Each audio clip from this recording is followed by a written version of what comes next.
On February 12th, I finally saved up enough money to go to the plastic surgery hospital.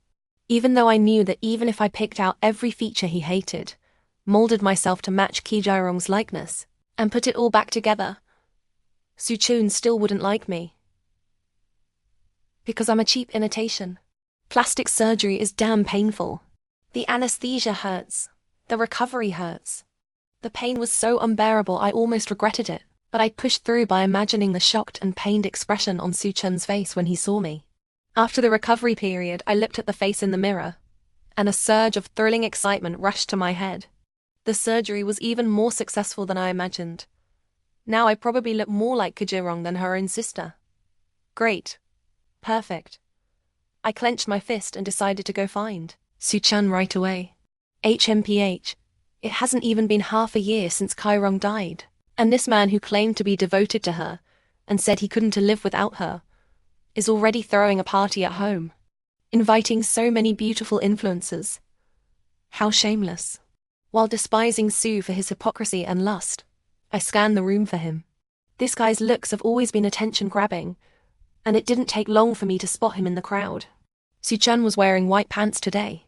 His legs are well-shaped, straight and long, and standing there with one hand in his pocket. He made women wish they could die under his suit pants. I took a glass of wine from a waiter's tray, calmed my excitement, straightened my posture, and walked slowly toward him. If there's one thing I have over Ki Jae-rong, it's probably that my chest is a bit bigger than hers. She was as flat as a board. To highlight this advantage, I deliberately wore a low-cut nude dress. The two real assets on my chest were heaving, and quite a few men were stealing glances at me.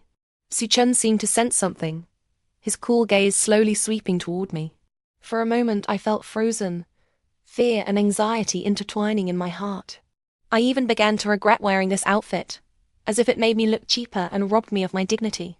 I was so ashamed I could have crawled into a hole. I saw him frown slightly, his pale, thin lips parting slightly. "Who are you?" I snapped back to reality, remembering what I looked like now.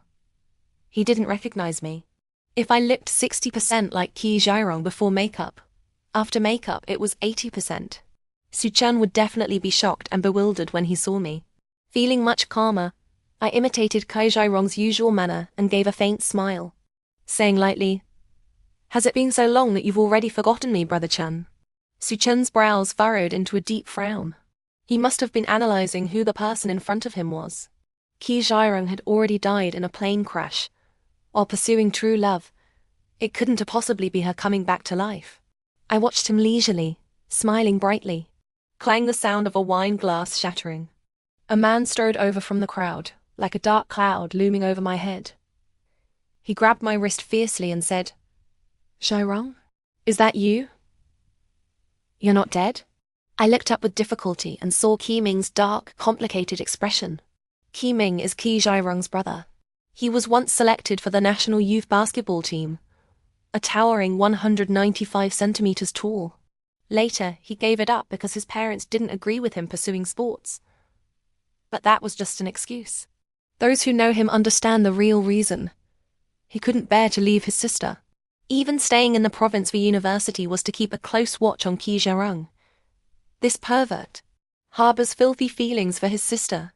Caught between these two monsters, Ki Jae-rong chose an online friend she had never met but shared deep conversations with.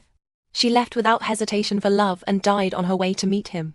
I didn't expect to see him here and immediately felt troubled. He held me tightly. I struggled for a while but couldn't break free, grimacing in pain. "You've got the wrong person. Let me go." His expression darkened as he leaned close to my ear. This face, I'd recognize it even in death, my dear sister. That dear sister sent shivers down my spine.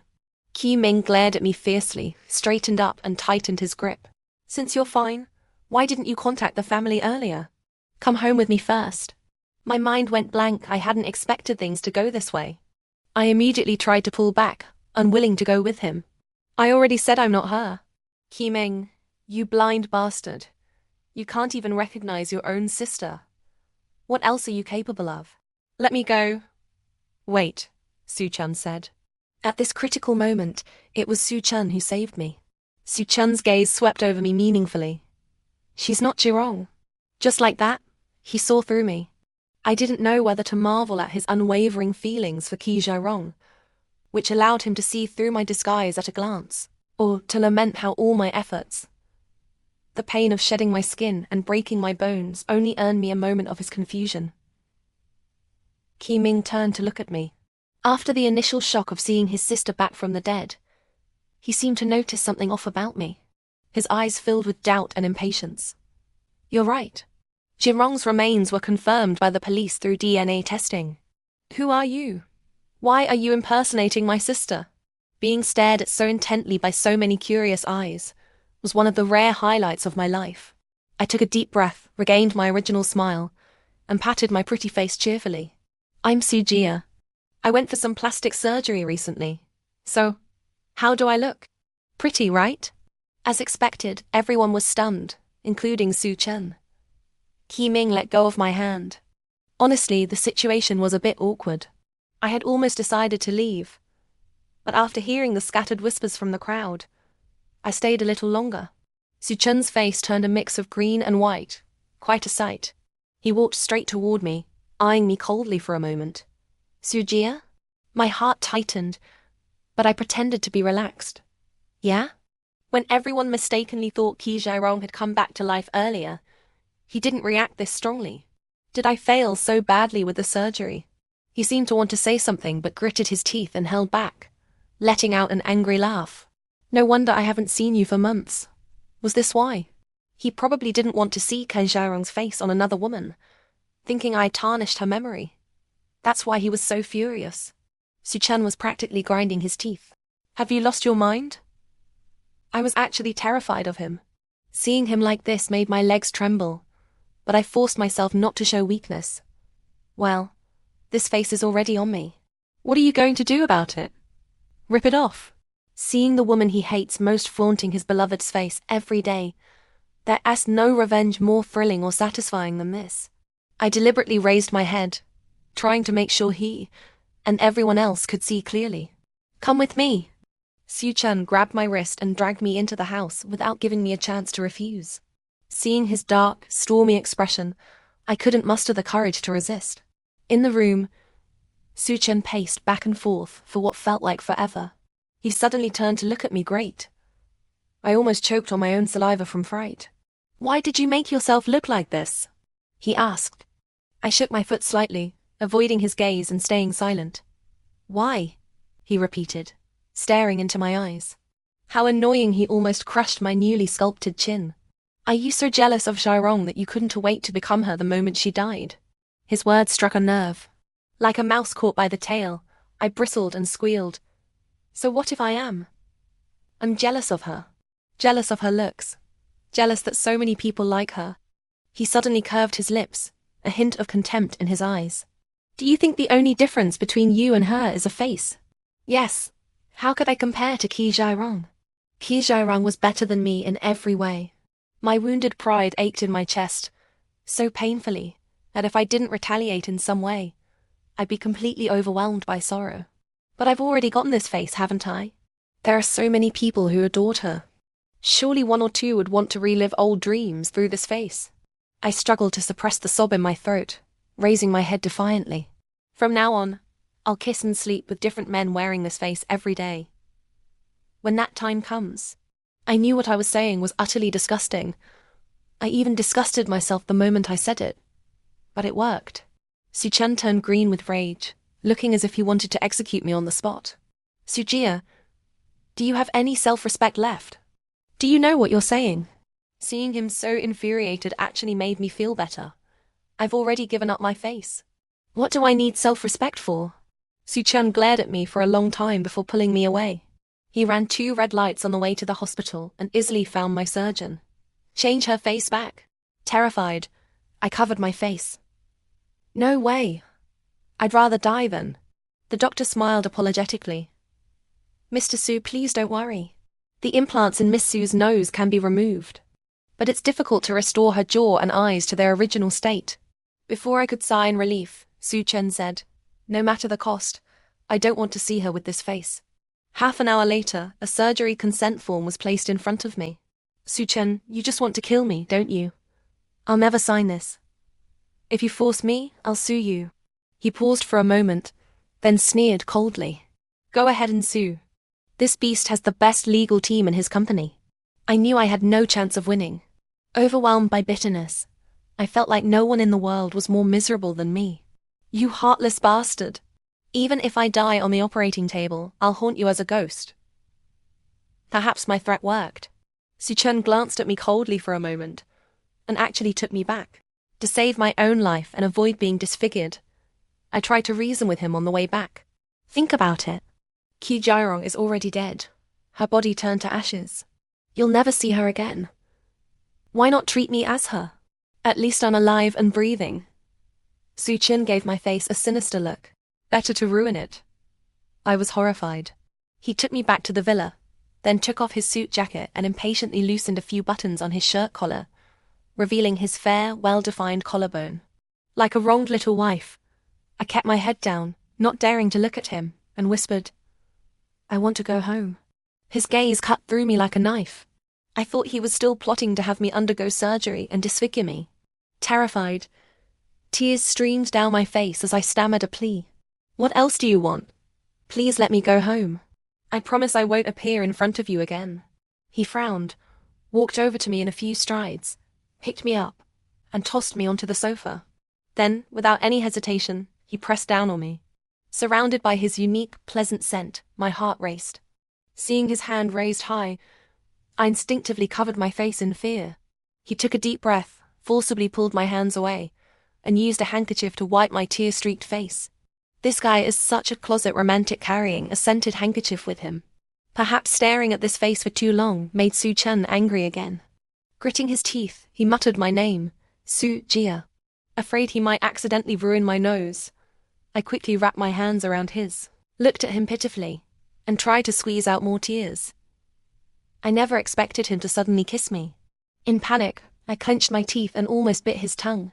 He gritted his teeth, pried my jaw open, and his soft, wet tongue slipped into my mouth. What was happening? My clever little brain raced. This shameless dog of a man, could he not control his animal instincts upon seeing Kai Jirong's face, regardless of whether it was the real one or not? I immediately clenched my fists and fought back. But I was no match for his strength. He positioned me on my knees, and when I tried to turn my head, he pressed it down, not letting me look at him. Damn. Now I understood just how much he despised my face. In my fury, I began babbling nonsense. Getting plastic surgery is nothing. I even aborted your child. The man's movement stopped abruptly. Suchun flipped me over, staring at me with a terrifying expression, his hands gripping my arms so tightly his veins bulged. What did you say? My heart trembled and I hurriedly explained. No, I was just talking nonsense. He continued staring at me, unmoving. I was so damn scared when he wore that expression. I was never pregnant. I just wanted to upset you. A flicker of fear crossed his eyes. He let out a heavy snort, flipped me back over, and continued. I've really had it. Suchun doesn't have many other virtues, but he's incredibly persistent. Biting my lip and enduring it, I slowly recalled our first hazy night together. Have I ever mentioned that Suchun was originally with me? Just like any ordinary couple, he would buy me delicious food, sarcastically yet patiently tutor me, frown when I chatted with other guys while wearing a camisole, and wear the couple's ring I forced on him. Every time I saw that thin silver band on his long, pale ring finger in front of others, a secret joy would bubble up inside me. It felt as if we had quietly gotten married, and he had become my man. Later, in the study room, I shared this thought with him. He maintained his usual composure, showing little reaction on the surface. But the slight curl at the corner of his mouth betrayed his true feelings. My heart fluttered, and I leaned over the table to kiss his thin lips. That was our first kiss. He paused for a moment, looked up at me, then ruffled my hair and smiled. Back then, I really liked him so much. I can't remember which day it was, but Ki Jirong, upset after a fight with her brother, ran to his house crying and hugged him. He didn't push her away. I came out of the kitchen holding a bowl of pork rib and corn soup, feeling awkward when I saw the scene. But I still managed to smile gracefully at them. Later, he broke up with me. He casually sent a WeChat message saying, "Let's break up. without even giving a reason. He couldn't even be bothered to make up an excuse. I went to his classroom to confront him, but he claimed to be sick and took leave.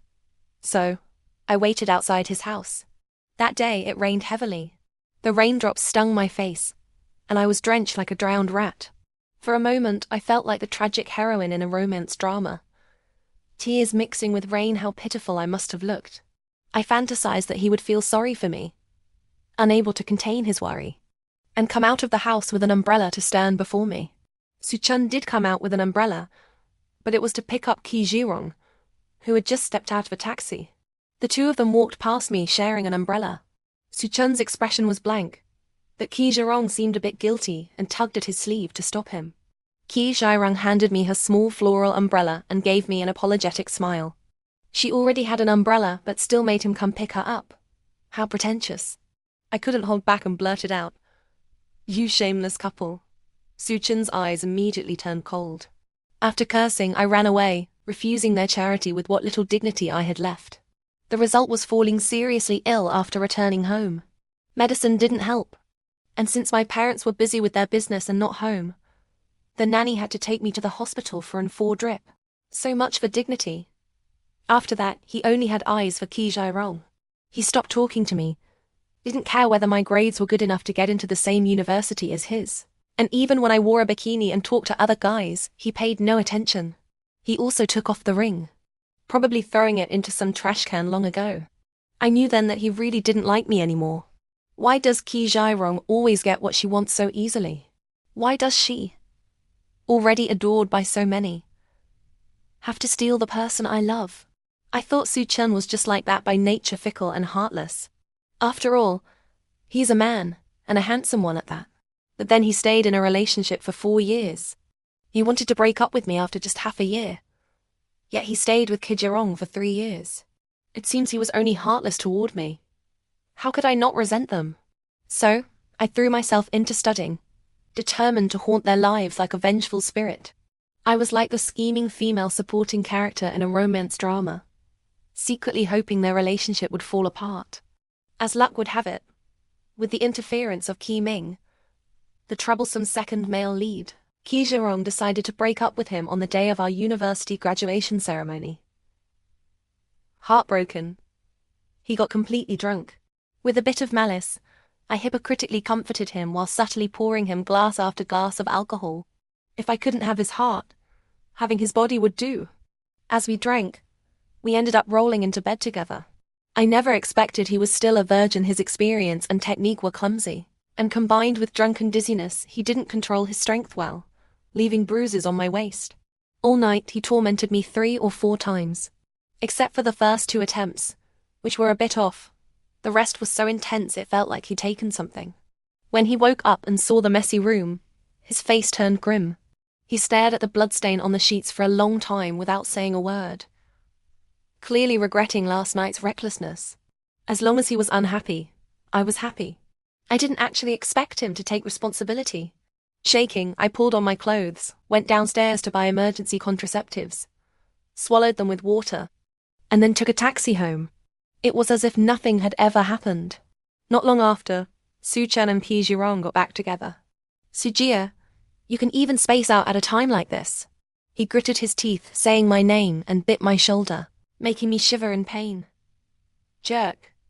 At dawn, while he was still asleep, I hastily put on my dress, grabbed my bag and ran. Just as I was panicking because my phone was dead, and I had no cash, swearing I'd never use an iPhone again, a silver-grey Maybach pulled up in front of me. Ki Ming sat in the car, looking at me with an inscrutable heavy gaze. I didn't want to get in his car at first, but he asked if I needed him to call Suchun. What a ruthless man. Though both of them are troublesome, Ki Ming doesn't seem to dislike me as much. Between him and Suchun, I resolutely opened the car door and got in. Ki Ming drove in silence and my heart began to race. Sujia? He seemed to savor the name and it scared me. I begged him to take me home. He smiled, then took me to his house and into his sister's room. Ki Jirong's room was as fresh and elegant as she was, with everything kept exactly as it was when she was alive. Ki Ming found a dress from the wardrobe for me to change into, saying the zipper on the back of my dress was broken, and I shouldn't wear it. I couldn't help but wonder, was he deliberately dressing me up to look like his sister, pretending she was still alive? What a creepy brother. Coming downstairs, I met his father, a tall man with thick eyebrows, sharp eyes, and an imposing presence. He didn't mistake me for his daughter but smiled instead. "You're Sujia, right? Ki-ming told me about you." His discerning gaze swept over me, and his smile grew warmer. "You really do resemble Rongrong. After she passed, I've missed her terribly." He told me to call him Uncle Ki, and insisted I stay for a meal. Throughout dinner, he thoughtfully served me dishes and soup, all of Ki Joran's favorites when she was alive. Though my tastes are similar to hers, faced with a father grieving his daughter, even though I disliked Ki Jirong, since I now had her face, it seemed only right to help comfort her father a little. While sitting on the sofa talking with Uncle Ki, Suchin suddenly arrived. His eyes locked onto me, as if inspecting something. I was surprised to see he was still wearing yesterday's shirt, which was wrinkled. Given his meticulous and clean-freak nature, he must have rushed over in a hurry. Suppressing something, he greeted Uncle Ki, then walked over and grabbed my hand, saying I was sick, and he needed to take me to the hospital. Uncle Ki asked with concern how I was feeling, and if anything was seriously wrong. "He's talking nonsense. He's the one with problems." Just as I was about to speak, he tightened his grip on my hand to stop me. "Just a minor flu. I don't want to risk spreading it to you, so we'll be going now." Only after driving out of Kunming and Uncle Ki's sight did his tense back relax. He pulled the car over, his expression grim as he looked at me. "What were you doing at the Ki family? Do you realize that looking like this now could what? Could make Ki-ming interested in me?" I deliberately reopened his old wounds. "Actually, Ki-ming isn't bad either. His family is wealthy and influential, and he's loyal in relationships unlike you. Plus, he's tall, so our children would definitely..." His glare scared me into silence. Suchen took me to one of his friends, whom I recognized as a highly influential and famous figure in the fashion industry, having worked as the personal stylist for several top-tier celebrities. He showed the stylist my old photos and asked her to make me look as much like my former self as possible. Despite my strong protests, he even had my hair cut. Hours later, when I looked in the mirror, I could hardly accept what I saw. "Miss Su, you were already very beautiful, the kind of charming, versatile look that's so popular nowadays. Why would you want to change into that plain appearance?" After spending so much money and suffering so much pain, one night had undone everything. So, even though she was complimenting me, I couldn't agree. I retorted, "I like looking that way, gentle and elegant, just like a goddess." Seeing me like this, Suchen finally seemed a bit pleased. He turned and thanked the stylist. I got up from the chair to go home, but he grabbed my hand. "Where are you going? What right did he have to control me?" Avoiding his gaze, I snapped, "None of your business." He frowned slightly and finally spoke after a moment. "Like this, you're just fine. There's no need to turn into someone else." I stared blankly at him for a few seconds. He was trying to deceive me again. It was already afternoon when my makeover was finished. My stomach was growling with hunger, still simmering with anger, and too proud to accept Suchen's offer to treat me to a meal, I stubbornly refused. Yet he insisted on driving me all the way to the entrance of my apartment building. It was already dinner time. My mom was home today, so the housekeeper must have prepared dinner. As I got out of the car and walked toward the building, Suchen quietly watched me, probably waiting for me to invite him up. But how could that be? He didn't deserve to eat a meal at my home. Entering the house, I found my mom watching the news on the sofa. She glanced up as I came in and greeted me with a faint nod. She had always practiced a hands-off approach to parenting. Busy with work alongside my dad, she rarely had time for me. Even my plastic surgery only earned a couple of offhand comments from her when she remembered. Sometimes I wondered if she even remembered what I looked like. After dinner, the two of us went to the balcony to get some air. My mom lit a cigarette. I desperately wanted to ask for one, but held back. Bored, I watched the elderly residents taking their evening strolls in the compound when my gaze suddenly halted. It was almost dark, but Suchen was still there, leaning against his car and smoking quietly. His silhouette looked somewhat lonely. My mom noticed him too and remarked indifferently, "That boy once rushed over recklessly with a pile of gifts, begging me to let him marry you." It is not like I didn't know about his history with that girl from the Key family, and how much he hurt you. I didn't say a word, just threw a slipper in his face and chased him away. Back then, he stood downstairs like this until morning before leaving. I was stunned, almost doubting my own hearing. Suchen had come to ask for my hand. When? My mom calmly advised me. I didn't tell you because I was afraid you'd overthink it. If this man isn't right, forget him. There are plenty of men in the world. If needed, your mom can arrange some introductions for you. A few days later, I noticed that Qiming seemed to be pursuing me. He sent me many things that women generally like. I refused a few times, but he gracefully took them back, only to send me something even better and more expensive later. I suspected he might be driven by some sort of compensatory psychology. His beloved sister was gone, so he sought comfort by giving luxury bags and jewelry to a woman who resembled her. Thinking this, I accepted his gifts gladly. Since I had taken his gifts, I felt too awkward to refuse when he later asked me out for dinner. After spending some time together, I realized Qiming was actually a pretty good older brother. He asked if I would be his girlfriend. I hesitated and asked him what the benefits would be compared to how things were now. He smiled, cut the back of my neck, and kissed my ear, saying that was the privilege of a girlfriend different from a sister's treatment. So I agreed, because I calmly and quietly thought it over. Why did I get plastic surgery? Was it to reconcile with Suchen? No. It was to look like the woman he loved and be with another man, making Suchen feel uncomfortable and frustrated. And if that man was Qiming, wouldn't the effect be even better? After we started dating, Qiming treated me even better, almost to the point of indulging my every wish. It made me feel a bit embarrassed, so I symbolically bought him a few gifts too, although I used his credit card. One day, Qiming drove me home. Under the cover of darkness, he leaned down and kissed me. After the kiss, I couldn't help asking him, "Does it feel like the thrill of forbidden love?" The corner of his mouth seemed to twitch, and he sighed helplessly. "Sujia. All right. I won't say any more." He pressed me against the car, one hand cradling the back of my head, and kissed me again. I felt his kissing skills were much more practiced than Suchen's, and I couldn't help doubting my earlier assessment of his emotional faithfulness. He pinched my waist, signaling me to focus. The kiss lasted a full 10 minutes. My tongue went numb, and my head grew a little oxygen-deprived. I didn't understand his enthusiasm for kissing, and really wanted to ask if I could go to the bathroom. Seeming to sense my distraction, he punished me by kneading my waist again, this time sliding his hand under my clothes.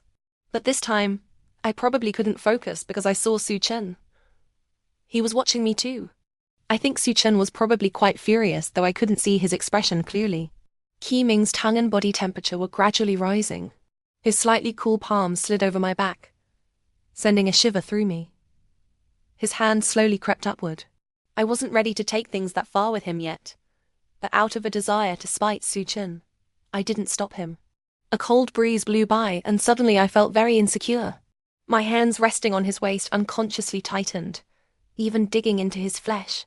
Qiming let out a low chuckle from his chest. Knowing I wasn't ready, he restrained himself and withdrew his hand. Suchen stood silently in the shadows beneath a tree, watching us without any reaction, even as Qiming drove away. I felt somewhat disappointed. Suchen was still too rational. This face had some effect on him at first, but later it hardly worked at all.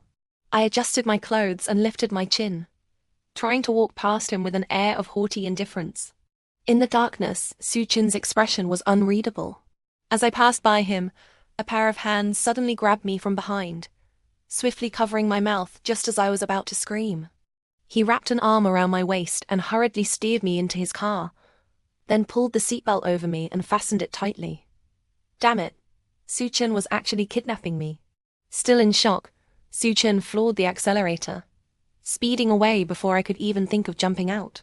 Watching his tightly clenched jawline and the rapidly rising speed, I broke out in a cold sweat of fear. Was he planning to end us both? Gripping the seatbelt, I softened my voice and cautiously called his name. "Suchen, could you slow down a bit?" Suchen closed his eyes for a moment, veins bulging on the back of his hands. And finally, the speed returned to normal.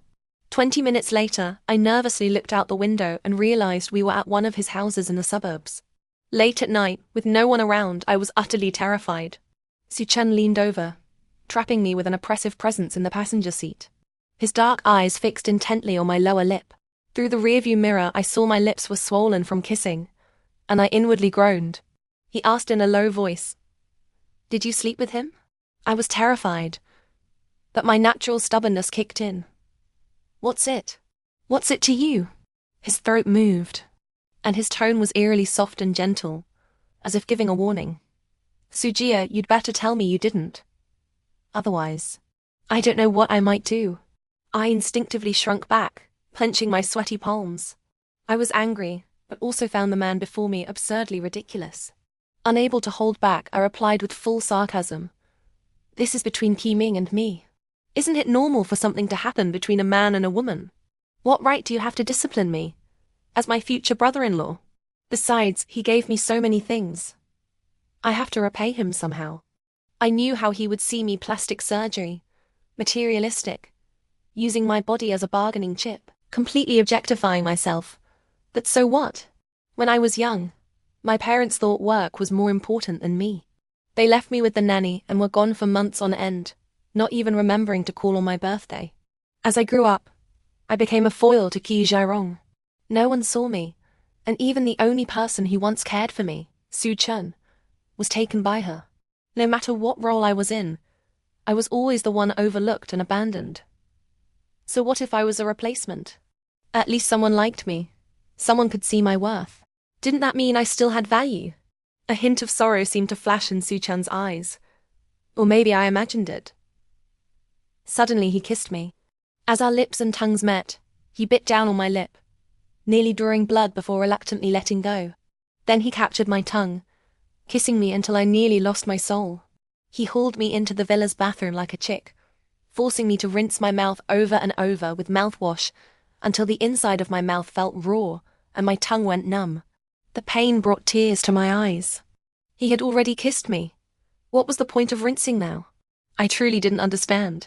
Finally satisfied, Soo-chun led me to a room. Worried he might do something even more terrifying, I braced myself for the possibility of losing my innocence. But instead, he tossed me a diary, gave me a cold look, turned around and left. Of course, he locked the door from the outside. Who even keeps a diary these days? I grumbled inwardly and casually flipped it open. But as soon as I started reading, my mood instantly grew heavy. I had always thought that Ki Jairong wanted to escape the Ki family, because Ki-ming harbored inappropriate feelings for his sister, and she was disgusted by the incestuous implications. But it turns out, the real truth was the complete opposite. From childhood, Ki-ming had been Ki Jairong's shield, using his own small body to stand in front of her, bearing the molestation and frequent beatings from their father on her behalf. 7 years ago, faced with an invitation to join the national team, possibly his only chance to escape, he resolutely chose to stay in this family. Who would have thought that Chairman Ki, who was enthusiastic about charity and appeared respectable, was actually a pedophile? Not only did he harass and abuse his own 2 children, but he even attempted to rape his nearly adult daughter. That day, a terrified and anxious Ki Jairong sought help from Soo-chun, revealing her wounds to an outsider for the first time. Her father's company had always depended on the Soo family's favor. If she were with Soo-chun, the heir to the conglomerate, her father would surely think twice. She knew Soo-chun had a girlfriend and felt deeply guilty and sorry towards me.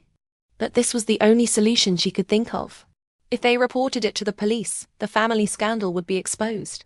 Without the Soo family's support, her father's company might face ruin, and she would also have to endure the scornful gossip and stares of everyone. So she begged Soo-chun not to tell anyone, or she wouldn't have the face to go on living. For 4 full years, under Soo-chun's protection, her father restrained all his actions, not daring to lay a hand on her, or her brother again. She knew she had already burdened him for too long.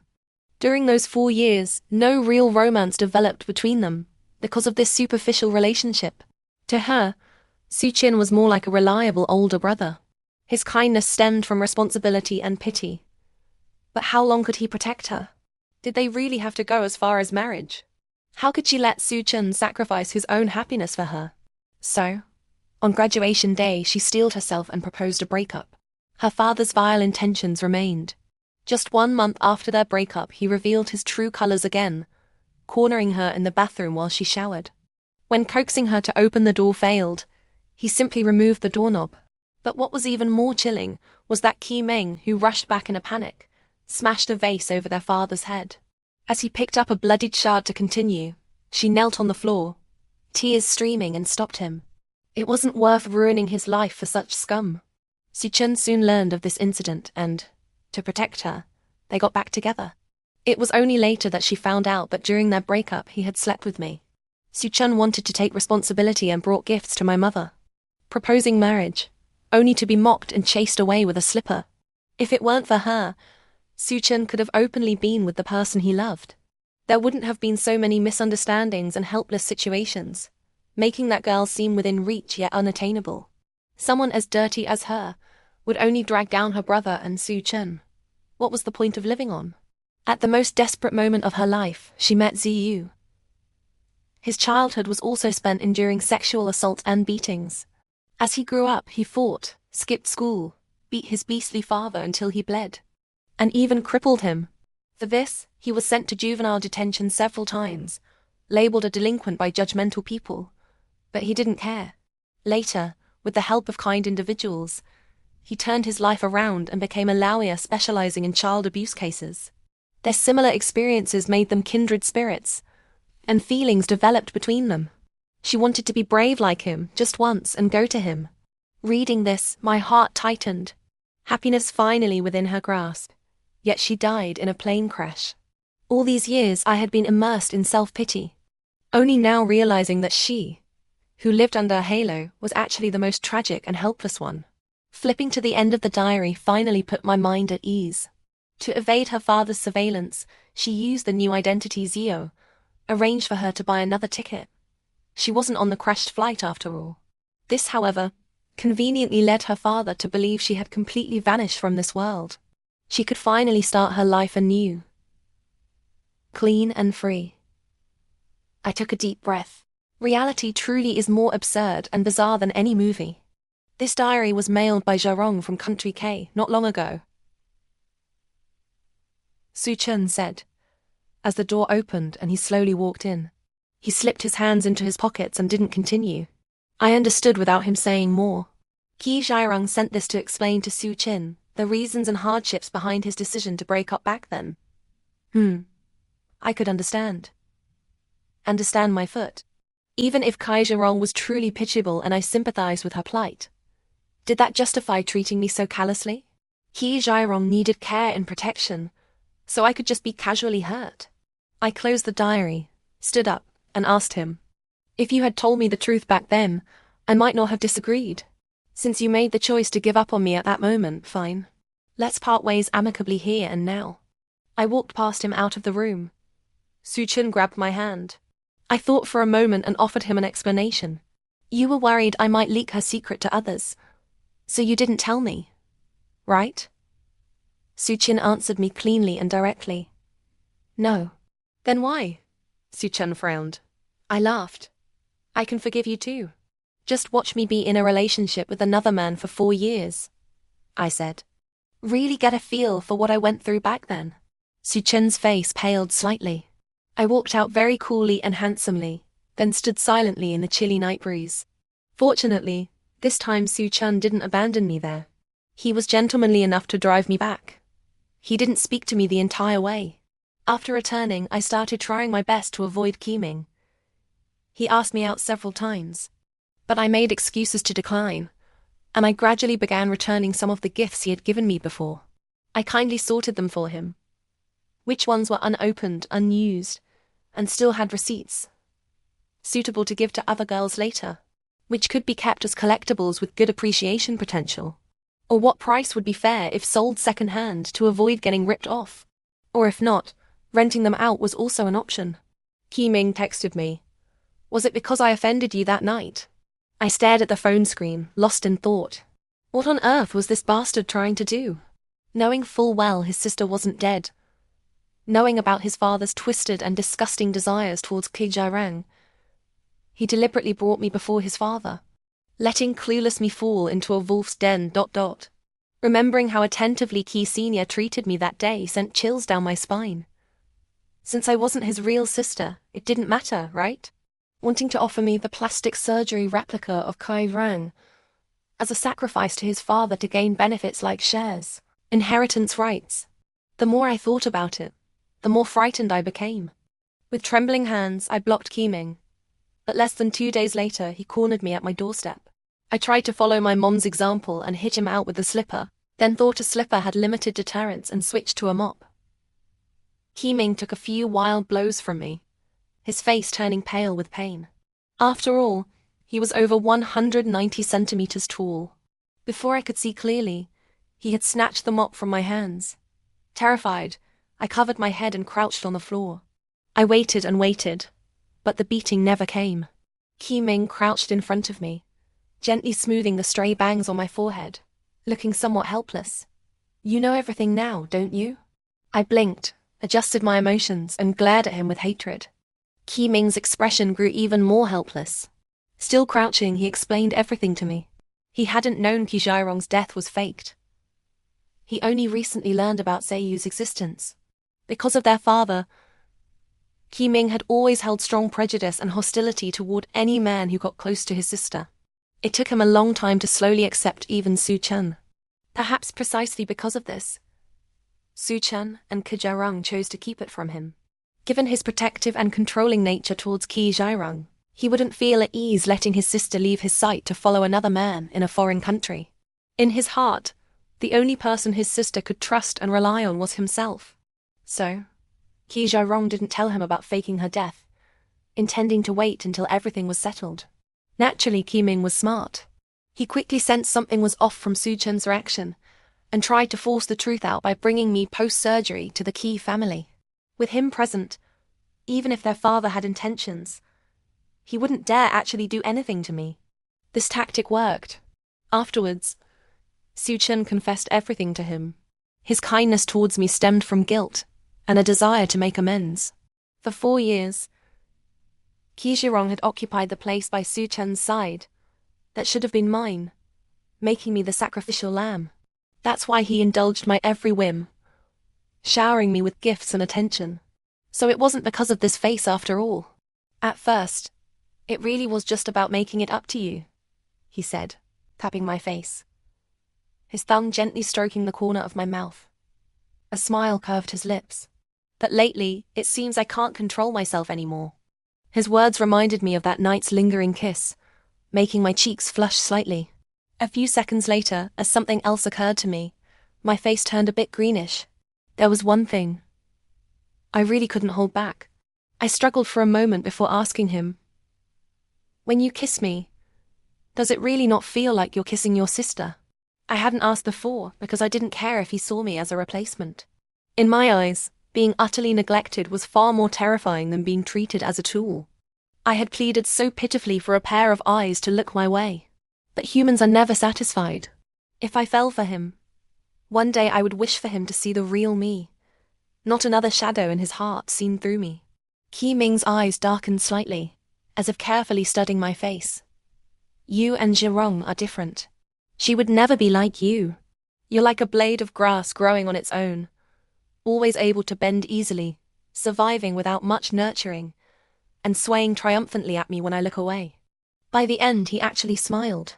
I didn't expect Keeming to have a poet's talent, speaking in such cryptic terms, but I understood. He called me grass, Ki Jairong a flower. Flowers need to be cared for in a greenhouse. Grass doesn't.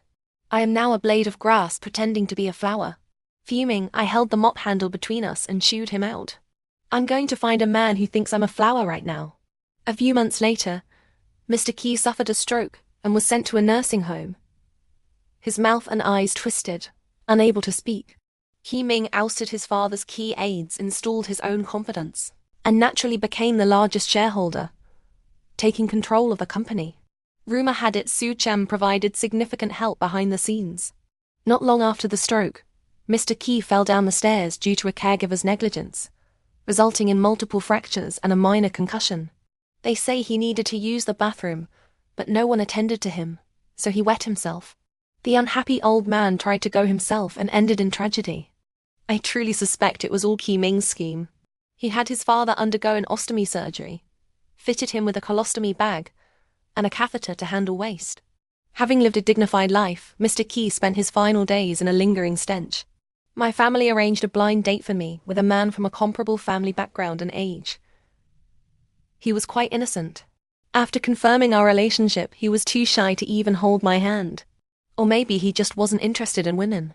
I'm straightforward. I bluntly said I didn't want to be a beard wife. Jong-Yu's face turned green. But after that, he dared to hold my hand and didn't hesitate to put his arm around my waist. We ran into Su Chen several times during our courtship. I didn't believe it was coincidence. Every time I saw him, I dragged Jong-Yu away. One day, we were at the cinema watching the midnight showing of the SpongeBob SquarePants movie. Su Chen walked in with an expressionless face and sat in the back row.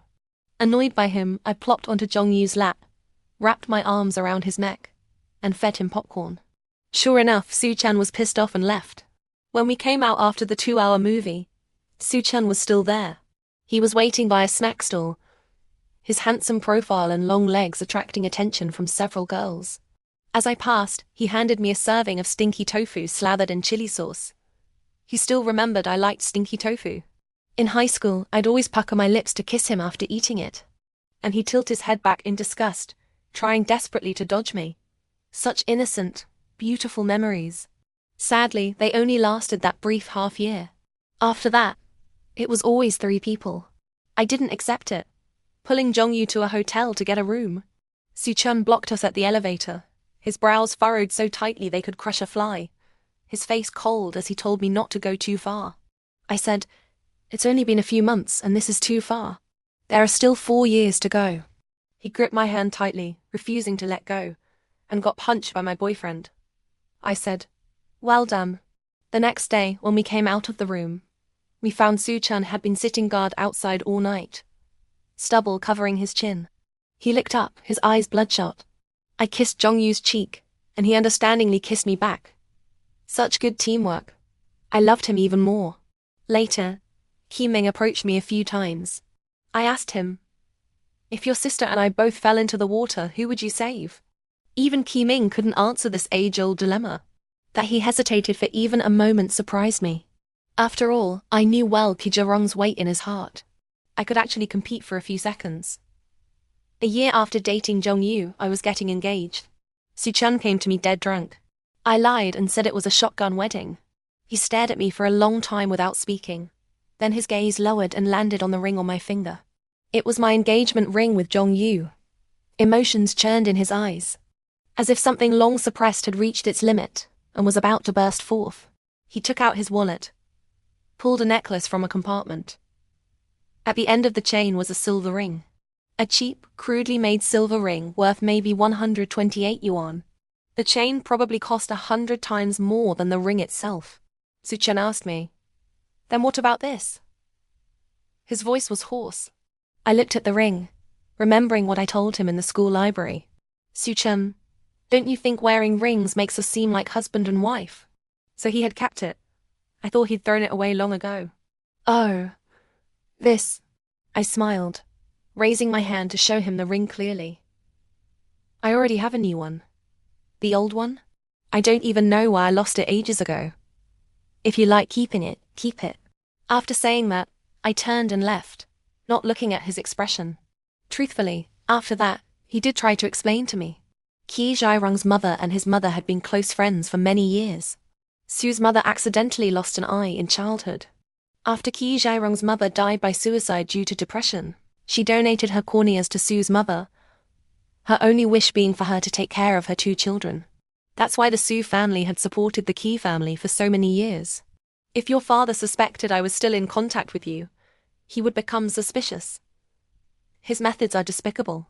I was worried that to control me, he might do something desperate to hurt you, Su Chen said. It's not without precedent.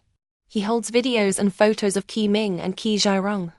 If they disobeyed, he would spread them, making them live in shame forever. What a pervert, I thought. After Zhirong left, I wanted to tell you everything, but you disappeared. When you appeared before me again, you were like this. This is the most thorough revenge. I can never see your original face again. The next day, I heard Soo Chin had been in a car accident. Fortunately, his injuries weren't severe, and he'd be discharged after some rest. But my wedding plans were off. Jong-Yu's father found a more advantageous match, demanding Jong-Yu marry the other party's willful, spoiled daughter who weighed 200 pounds, or he'd be cut out of the inheritance. Jong-Yu agreed. He said since I didn't truly love him anyway, it wasn't worth giving up everything for me. I was furious. Any fool could see Soo Chan had a hand in this. I went to the hospital to find Soo Chan. He was calm, telling me that man wasn't worthy of me. He just tested him, and the truth came out. I said, then what about my child? He won't have a father. Soo Chan said he would raise it. I nearly rolled my eyes. You're not worthy of raising his child. Soo Chan's face immediately darkened. His fists clenched tight. I said, unless you get plastic surgery to look like him. That way, the baby won't forget what its biological father looked like. The light in Soo Chan's eyes seemed to go out. He hung his head, not speaking for a long time. Of course, Soo Chan wouldn't agree. I just wanted to annoy him. Now that my goal was achieved, I glanced at his leg in a cast and left. My mum, perhaps getting older, was gradually realizing her previous neglect and started putting aside her business to compensate me doubly, making me soup and meals every day, asking after my well-being, doing household chores she wasn't good at. But honestly, I didn't need it anymore. A child's dependency is always stronger.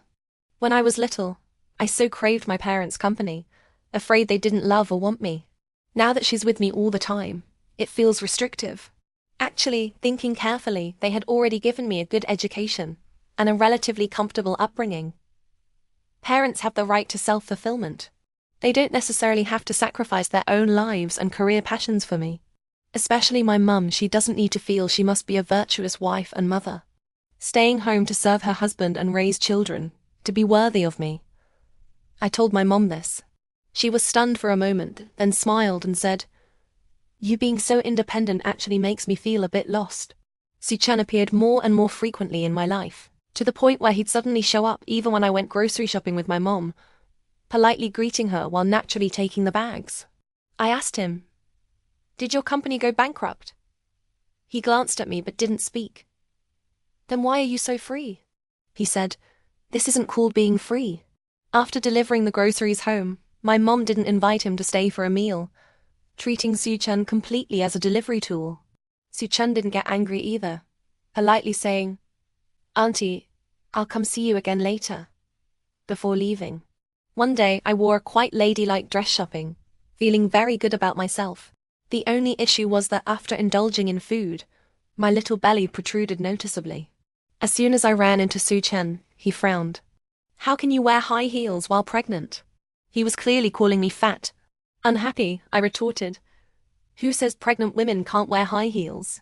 He pressed his lips together, didn't argue further, and silently followed me as I shopped through all 5 floors of the mall. Whatever I liked, he quietly paid for. I couldn't be bothered with him, but admittedly, my dislike for him lessened slightly when he swiped his card. To be fair, wearing stilettos for shopping is unwise. Sure enough, going down the overpass, I twisted my ankle, excruciating pain. Soo Chan immediately helped me sit on a nearby bench, then went back to the mall and bought a pair of flat canvas shoes. His fashion sense had always been good. Even randomly chosen shoes looked nice. As he crouched to put them on me, a passing girl winked at me. Your husband is so handsome and so attentive to you. I said, oh, that's because I'm pregnant. The girl exclaimed, wow, congratulations. I added, the child isn't his. The girl's smile froze. Soo Chan tied my shoelaces expressionlessly, gently rotating my ankle. Does it hurt? I shook my head.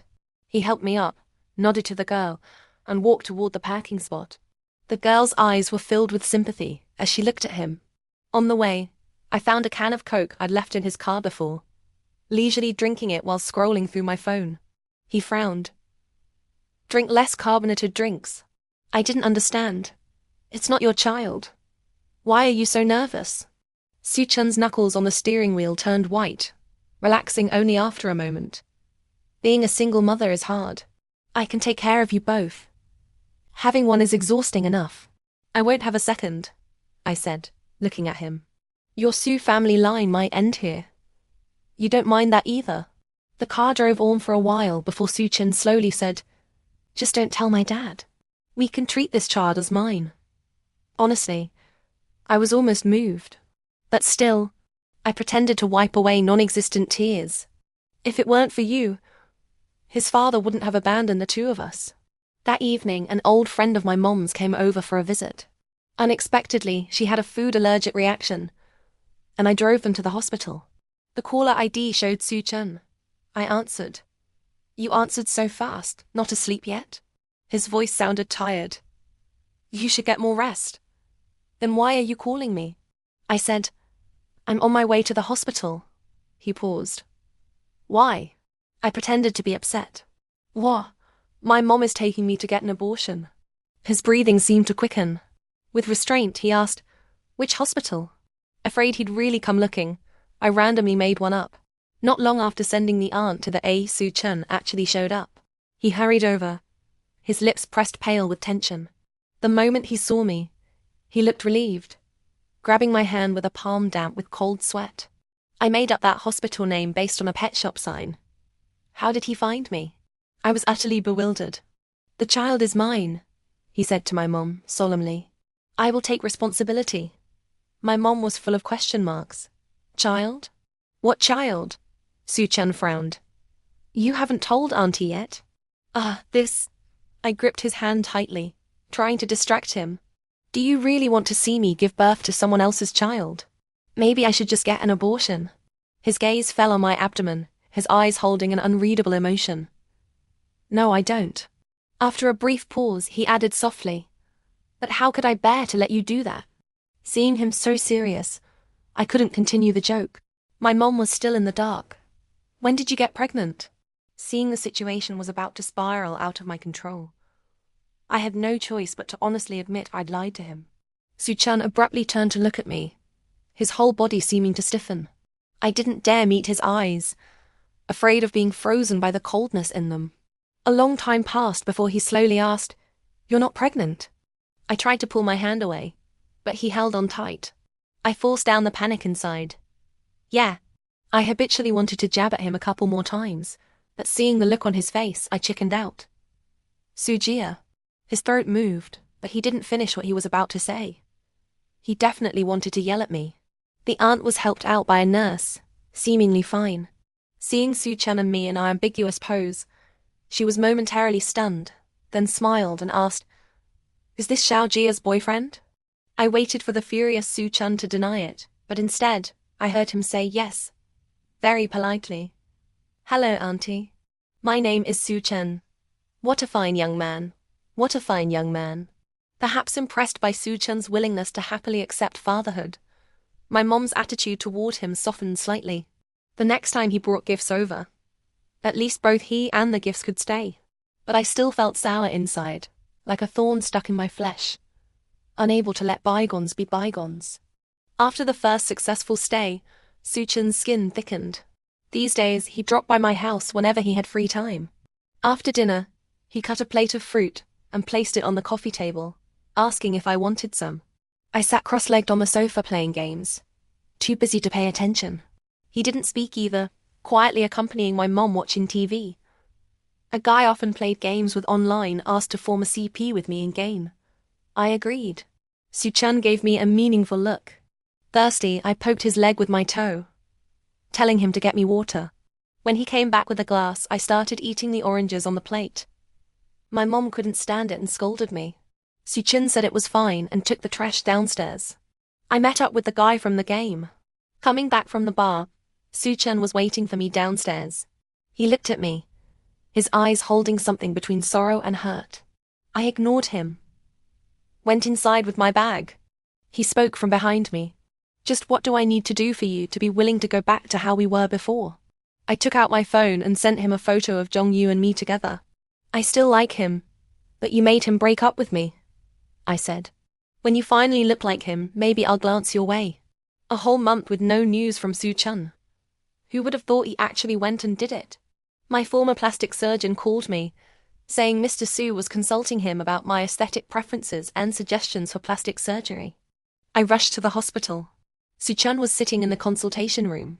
On the table in front of him were Jong-Yu's information and photos of his face from every angle. From every angle, he was far less good-looking. I frowned. Are you sick? He still had that calm expression. Changing to a face you can stand to look at isn't so bad. I said, but he's not as handsome as you. Su-chun was silent for a moment. In my heart, she is not as good as you either. It took me a few seconds to realize the she he referred to was who. I glared at him. Do whatever you want. It's up to you. It's not like I care anyway. Who is he to me? What does his appearance have to do with me? I just simply couldn't bear to see him ruin that face. 3 days later, Su-chun came over. My mom invited him. The moment the door opened, thankfully, his face was still original. I didn't know why, but I breathed a sigh of relief. Thinking about it, if Su-chun appeared in my life with Jong-Yu's face, I'd definitely go crazy and have a meltdown. Suddenly, I understood a bit of how Su-chun felt. The housekeeper was on leave, and my mom's cooking skills were highly questionable. Dinner was basically made by Su-chun. I was really curious, was there anything he wasn't good at? Being so excellent, making my mom start to look down on me, ... So annoying. During the meal, no one served Su-chun food, so he quietly ate the plate of vegetables in front of him. After dinner, he proactively cleared the dishes into the dishwasher. I was lying on the sofa, almost asleep, when my mom kicked me awake, signaling me to go downstairs for a walk to digest. Su-chun walked beside me. The evening sun fell on his face.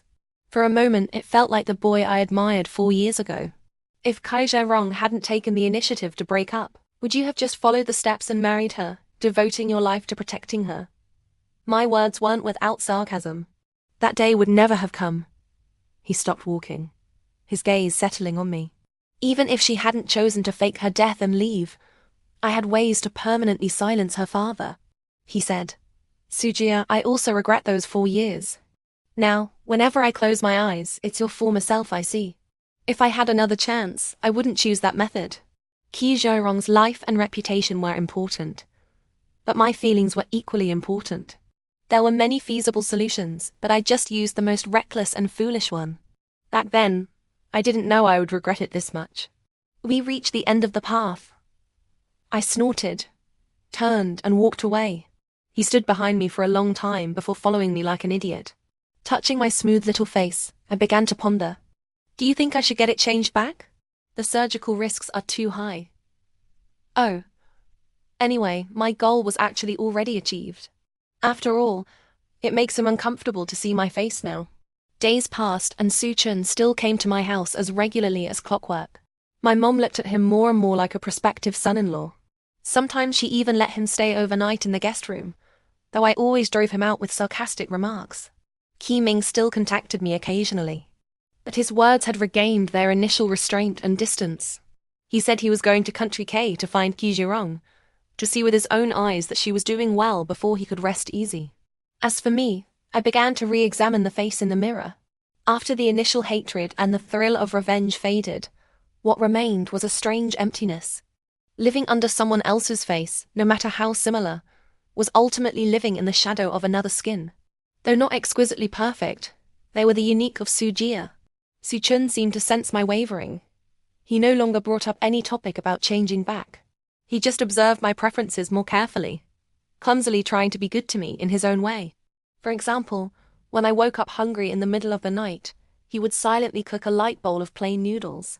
Or when I was irritable due to hormonal imbalance, he would endure all my sarcastic remarks without a word, then hand me a cup of warm brown sugar water.